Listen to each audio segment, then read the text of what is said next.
নুরানি তাজ করিয়ে দেবেন।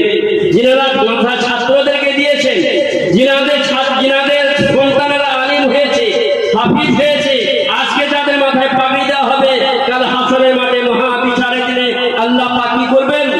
সেই মাতা পিতার সন্তানদেরকে, সেই সন্তানের মাতা পিতাকে আল্লাহ পাক মুক্তির মেম্বারে নূরের তাজ করাবেন। এই জন্য সম্মানের ভাইরা,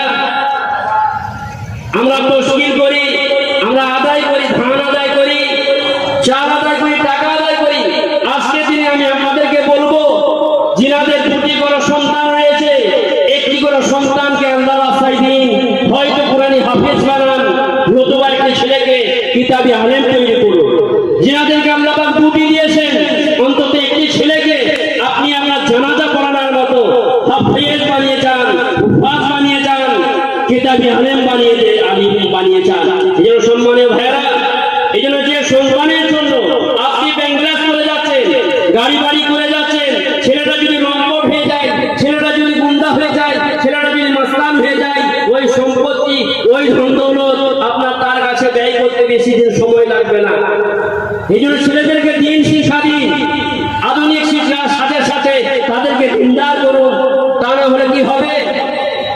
বাপের বড় চাপ দাড়ি, মৃত্যুর সময় আপনার সন্তান, আপনার পরিত্যক্ত করা সন্তান লাপিত কেটে নিয়েছে, নাইকে ডেকে নিয়েছে, আপনার গাল ভর দাড়িটা কেটে দেবে, সেদিন চলে আসছে। এই জন্য ছেলেদেরকে দিনদার বানান, পরহেজগার বানান। ছেলের জন্য আপনি কিছু করুন বা না করুন, ছেলেটাকে ভালো করে চান। আমরা কি করি? ছেলের জন্য অনেক সম্পত্তি করে যাই, ছেলের ভালো করে চাই, ছেলের জন্য গাড়ি করে চাই, বাড়ি করে চাই, দোকান করে চাই, মাকান করে যাই। ছেলেটার ভালো করলাম, কিন্তু ছেলেটাকে ভালো করলাম না। এটা হচ্ছে সেই ছেলেটাকে ভালো করার কারখানা।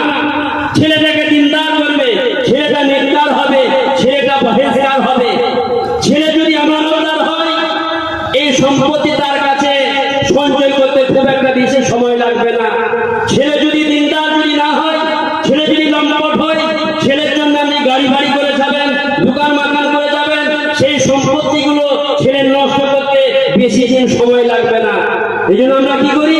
ছেলের ভালো করি, ছেলেটাকে ভালো করি না।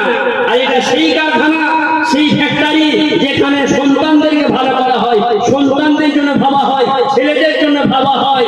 এই জন্য ছেলেগুলো যাতে পথভ্রষ্ট না হয়ে যায়, মুশরিক না হয়ে যায়, বেদাতি যেন না হয়ে যায়, শিরকওয়ালা যেন না হয়ে যায়, মুশরিক যেন না হয়ে যায়। এই জন্য সম্মানীয় ভাইরা, আজকের এই ধর্মীয় জলসা, নুরানি জলসা, এই আপনার বহুতই মোবারক জলসা, সাধারণ জলসা নয়।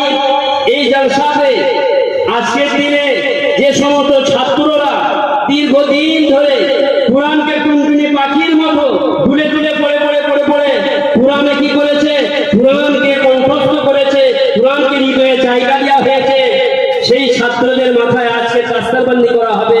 এবং যে সমস্ত ছেলেরা আলিম পড়তে গিয়ে কাফিয়া পর্যন্ত পড়েছে, অর্থাৎ হাফ মওলানা হয়েছে, তাদের মাথাতেও দাস্তারবন্দি করা হবে। কিতাবি আলিম এবং কোরআনি হাফেজ